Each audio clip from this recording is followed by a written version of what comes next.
So last week we shared some messages. Oh, actually, I got sent an email of some screenshots that had taken place between Muhammad Hijab and this guy back in 2017. And he just became an ex-Muslim very recently. I'd say probably less than a year ago, or maybe 6 or 7 months ago. And he was pestering Muhammad Hijab with these questions about how, what about this, what about that? But anyway, it was very cute. Very cute response from Muhammad Hijab. So does Muhammad Hijab know he's ex-Muslim? Did he tell Muhammad Hijab, by the way, none of these answers did it for me? Probably not. I actually don't know. I don't know. Okay. Maybe he should. Well, maybe yeah, because Muhammad Hijab is gonna say, what did he say? What was that outburst was about? Like, you're telling me no. Before that, like a year ago, this video that went viral where he was saying, you pussies or something. He said something. Yeah, he said that you're questioning Islam. You weaklings. Yeah, you weaklings. Oh yeah. Like your iman is weak. You're a scum of a human being because your faith is not strong enough. Yeah. You shit person. Yeah. So maybe our friend is not going to write him a letter because he doesn't want to be shouted at. But it doesn't matter. But obviously these people are leaving Islam. But anyway, so these are the rest of the letters. So we shared 3 letters last time. I think the video got like 10,000 views or something. And people like these letter segments. So have a look at this one. So Hijab says, so this guy says to Muhammad Hijab, I pray that you're fine, brother. May Allah keep you under his shade always. So anyway, so he goes, I've had a few questions bothering me again and again. Again, they are being raised by the same critics of Islam and religion. I hope you will answer my question and clear the doubts. You weakling! your doubt. What do you mean your doubts? These questions, and this is obviously back in 2017, so Muhammad Hijab used to be a lot politer back then, so obviously he could have shut him down. It went downhill after that. I think he's gotten better since then, but anyway, so he goes, so because apparently both clearly contradict each other, so, hang on, so these questions were asked, when asked, leave me stranded as how do I reconcile between such hadiths and science, because apparently both clearly contradict each other.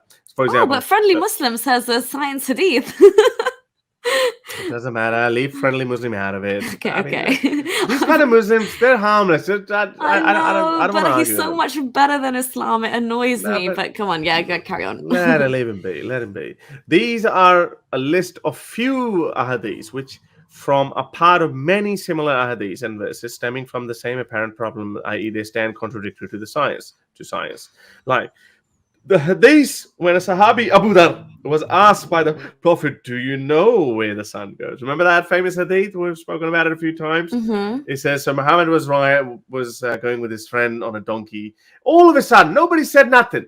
Nothing. It's like Muhammad's like, I haven't bullshitted today. So how do I fool people? Let's see how many bullshits would they believe of me? So he goes, hey Abu Dhar, son, do you know S-O-N son? Do you know where the sun goes at night? Abu Dhar rolls his eyes. No, I don't know.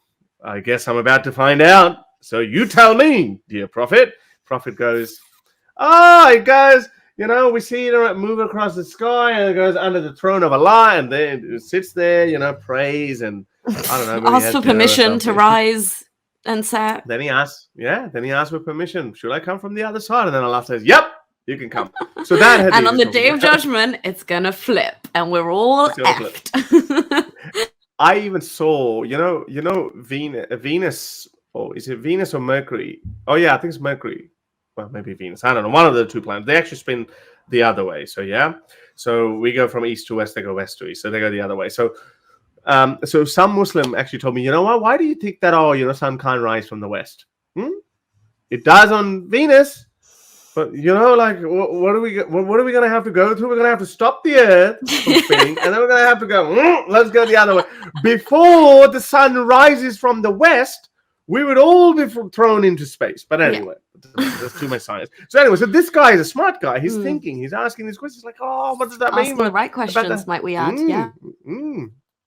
But look, our friend, He says, as it relates, sorry, let me do this. As it relates to the hadith of Abu Darda, the majority of old scholars don't consider the movement of the sun as a physical movement, as in the Surah Nawal, one of the greatest authorities of this field. This crap, that's lie. The Quran in chapter 55 refers to the stars and the trees prostrating in a similar way as per the hadith, but this is seen as a metaphoric and not actual. This is, of course it is. When it doesn't bloody make sense, it's suddenly a metaphor or allegorical. Or Allah knows best. Yeah, Allah knows best. All of a sudden, it turned into that. Muhammad Hijab, I would have expected a lot more. But again, no matter how smart these guys are, quite a shabby response, to be honest, huh? Yeah, it is pretty bad. Anyway, let's move on to the second one. There are 11 verses. They all talk about sun's orbit. Well, it doesn't explicitly say sun's orbit. It says Allah has created an orbit for sun and the moon in the context of day and night. 11 verses. All of them, you're telling me it's metaphorical? No. And the hadith actually is the further detailed response or a commentary on those verses. And yeah, Prophet Muhammad screwed up. He messed up. He should, on that day, on that beautiful, warm, sunny day in Arabia, when Prophet Muhammad was traveling on his beloved donkey, he should have kept his mouth shut. It's probably a scorching day. I don't think it was as pleasant as to enjoy. Yeah. Anyway, so another one of the second of the same kind of hadith is mentioned in Bukhari when Prophet Muhammad said to the Sahaba that the baby will resemble, this is a funny one, the baby will resemble the father if he ejaculates first. Yeah. So, I don't know. This poor guy was reading all of this and getting the apologetics and being like, huh? What? I think Prophet Muhammad was watching ancient porn of squirting and he thought, oh, women ejaculate too. Yeah, for real. And then made the link to how the baby looks. Whoever comes first. Like, well, Muhammad was definitely not quite like the pleaser then. He was a bit of a selfish lover. Yeah. We actually, nothing worse than a selfish lover, you know? So, yeah, well, I think you're trying to tell some the world. That is my message to the world. You know who you are. So, Prophet Muhammad, if any of his kids, if they resemble Prophet Muhammad, then according to his logic, Prophet Muhammad is a selfish lover. According to that proves it. If Fatima resembled Prophet Muhammad, then it means Prophet Muhammad came before Hazrat Khadija. Gosh. Oh my goodness. This is horrible. I don't even want to think about this. This is so embarrassing for themselves, isn't it? I know. It's terrible. See, the more Muhammad spoke, and the worse it got for him, and he left this bloody mess for all these people left behind. You know, like all these people that are like, oh shit. I bet some of these scholars, especially the classic ones, they would have been like, man, I wish he had kept his mouth shut because this is just ridiculous. Anyway, the crap they have to come out and defend in 2022 is ridiculous. But guess what Hijab's view is on that? Anyway, so whoever comes first. The baby will resemble him or her, but it will resemble the mother if she discharges first. So I think they're talking about an orgasm, but anyway, that's fine. Okay. Unless there's like some STIs involved, in which case, got to get that checked out, home girl. That's not good. But isn't this contradictory to the science, which claims that it's a work of genetics? Yeah, yes. Well done. Good question. But look what our beloved Hijab said. The second hadith has not been disproven. What? Which part? Excuse me, I missed that. Like what, the coming first part resembling the parent part? Daddy? But, and isn't that funny, the resembling part? It's all BS, of course. No child resembles entirely to one parent. You're literally a mix. That's the DNA. Is like you're a mixture of parents to some degree. It's not like they're gonna. I'm 100% my dad or 100% my mum. Or but I think the Prophet's not even going into that. He's literally like, oh, it looks like him. He came first. But remember how the Prophet's making arbitrary decisions in the Hadith when like he was trying to see whether a man was capable of like having sex or not, and he's like, look at his kids, they resemble him as closely as a crow resembles something. What was that? No, that one that is such a damning hadith. That hadith. Okay, I'm gonna have to find that one. Obviously, I can't find that. So there was this woman. There was a man who accused his wife of adultery, and she said, she wanted to divorce him and get married to her former husband. No, not that one. There's another one. There's another one which is actually a bit more in detail. This is a really damning one. So this guy comes to Prophet Muhammad and he says, my wife is cheating on me. This baby is not mine. She cheated on me, blah, blah, blah. So Muhammad is like, what do I do? Do you have 4 witnesses? He didn't have it. It's like, this is, and even Muhammad realized that this earth-shattering, this wonderful new way of solving these problems and this new legislation is pathetic. So what do we? So Prophet Muhammad said, well, sorry, if you don't have 4 witnesses, bad luck.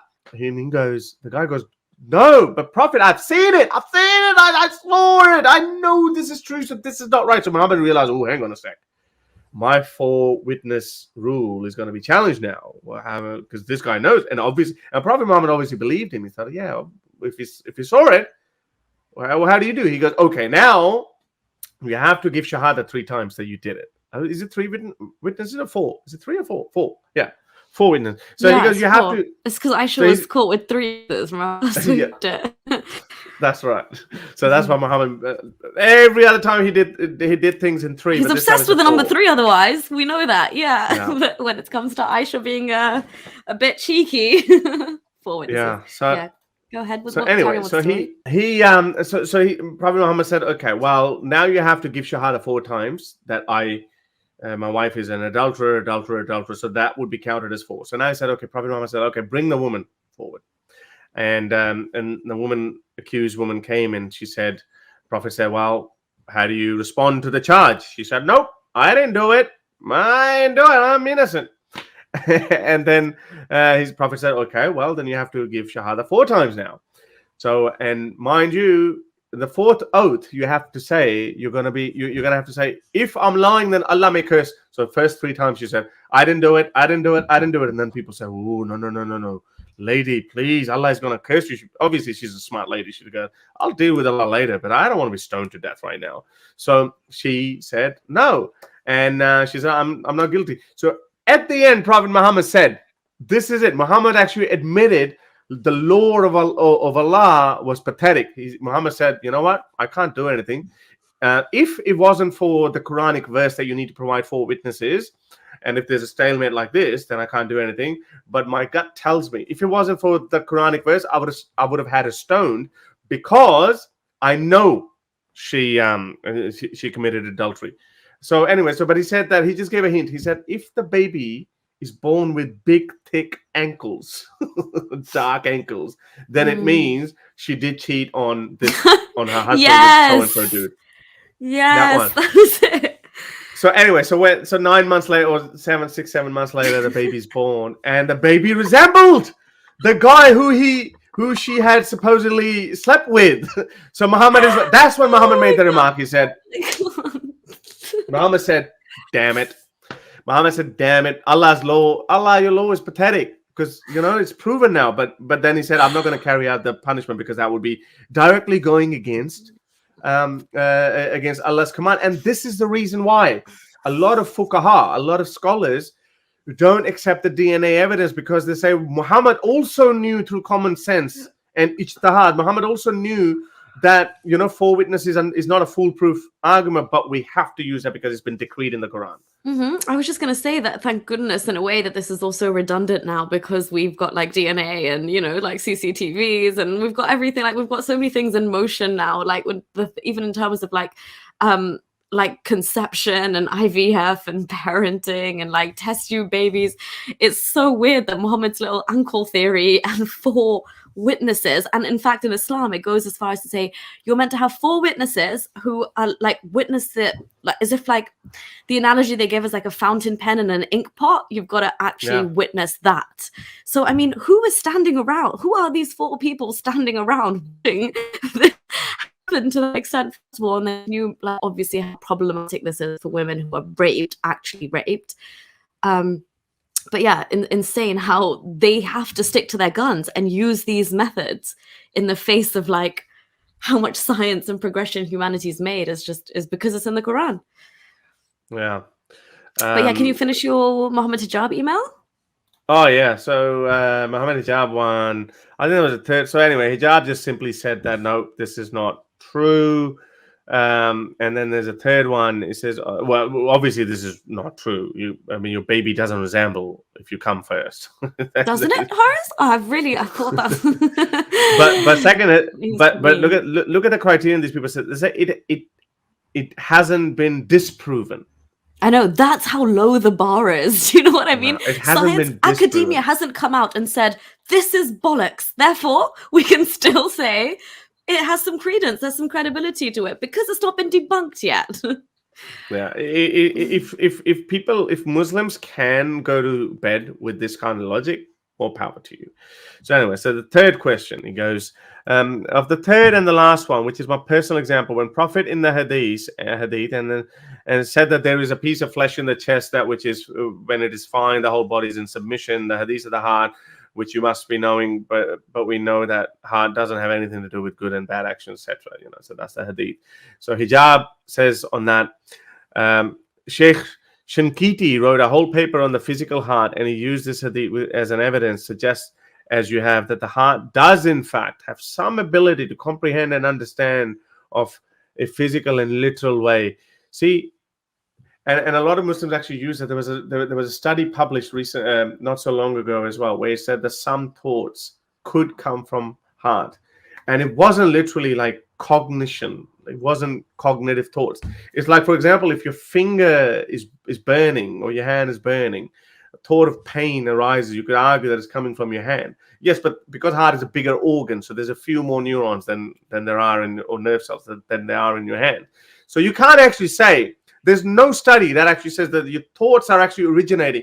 Show us an MRI scan that if you have truthful feelings or deceptive feelings or feelings of love or hatred or anger or whatever, put an MRI on your heart and show us the part of the heart that actually lights up. There isn't any, but you'll find plenty when we do the MRI scan of our brain.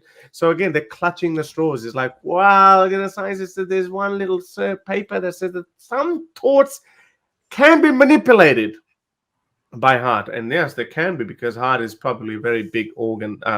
It's a very big organ, and it's constantly pumping blood, and anything that goes, even by that logic, even some thoughts come from your hand as well, because hand tells you like, okay, too cold, too hot, and it's just bad. But that's so anyway. So Muhammad Hijab. So anyway, but this is the third one. This is the funny one. Okay, look at this one. And this guy is just obviously pretending. Jazakallah, thank you very much, brother, for your wonderful answers. Obviously, we know I'm 5 years later. Once again, yeah. 5 years later, we know that it wasn't true. But he goes, I don't know how to thank you, but I have a fiqh question. Fiqh question. Look what he says. Sorry, mate, I don't answer those ones.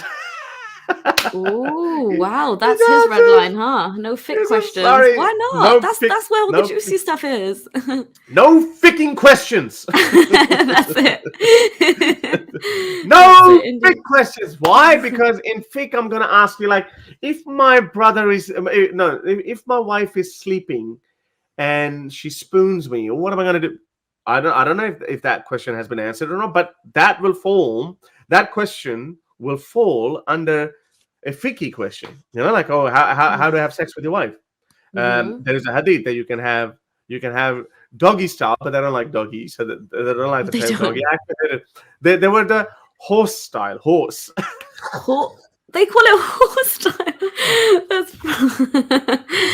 That's probably more relevant to how it was in their time, to be fair. Well, I'm sure they saw some dogs getting it on, but anyway. So they saw monkeys stoning each other, so they started stoning the adulterous, didn't they? Because that's what the monkeys were doing. So Muhammad's really getting divine wisdom from monkey behavior. so anyway, so he goes, that's a perfectly rational fiqh question. Now, for example, this question, this video that I showed you earlier, apparently it's a very hot topic these days, because people are becoming more educated about fiqh and these problems, masalas as they like to call them, about, like, for example, what if you are playing with the with the breast of your wife, and then you accidentally get a drop of blood in your mouth. Oh, sorry, a drop of milk in your mouth. What's going to happen? And apparently, did you know, if you do it one time, be careful, never do it again. Don't go down there. Or is it 3? Is the cutoff 3? And then she's like your mother or something? I think it's 5. No, it's 5 times. I think it's 5 times. Because, okay. They've given some leeway with that. Muhammad made an No, but remember the logic behind that. Remember the verse that was eaten by the goat? Yeah. By a goat, yeah. That one had whatever, tame sheep. That was breastfeeding verse and stoning verse. So that one had 5. That apparently that had the condition of 5 times you have to suckle a woman. You have to directly drink from the breast. So anyway, if you're a husband and you get carried away in the foreplay, so if that happens once, it's a very creepy acting. 2, 3, 4, 5. Oh my god. Okay, moving on swiftly. This is not a vibe.